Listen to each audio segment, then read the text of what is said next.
असम के जिला सोनितपुर में एक बड़ी कार्रवाई करते हुए इंतजामिया ने तकरीबन 1200 मुसलमान खानदानों के घरों को जमीन बोस कर दिया है। ये कार्रवाई बुरचपुरी वाइल्ड लाइफ सेंचुरी में गैर कानूनी कब्जा हटाने के नाम पर की गई।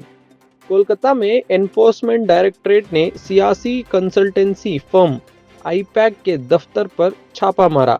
इस पर वजीर आला ममता बनर्जी ने सख्त रद्द अमल देते हुए कहा कि मरकजी हुकूमत उनकी पार्टी के कैंडिडेट लिस्ट और इंतखाबी हिकमत अमली चुराने की कोशिश कर रही है। मामला कलकत्ता हाई कोर्ट पहुंच गया है। न्यूयॉर्क के नए मेयर ज़ोहरान ममदनी ने जेल में बंद कारकुन उमर खालिद को एक हमदर्दी भरा खत लिखा है।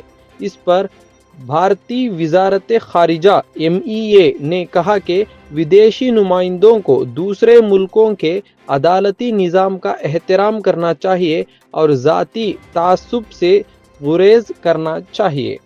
उत्तर प्रदेश के मुरादाबाद में एक दिलखराश वाक़या पेश आया, जहां एक 19 साल के मुस्लिम लड़के को तशद्दुद का निशाना बनाया गया और उसे आग लगाने की कोशिश की गई। इस हमले में तालिबे इल्म शदीद जख्मी हुआ और इलाके में कशीदगी पाई गई है। TMC के रहनुमा महुआ मोइत्रा ने मरकजी वजीर दाखिला अमित शाह और मौजूदा हुकूमत को सख्त तनकीद का निशाना बनाया है।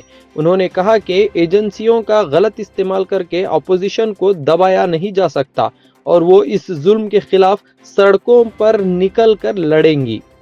बॉर्डर सिक्योरिटी फोर्स यानी BSF पर ओडिशा से 14 बंगाली बोलने वाले मुसलमानों को जबरदस्ती बांग्लादेश भेजने का इल्जाम।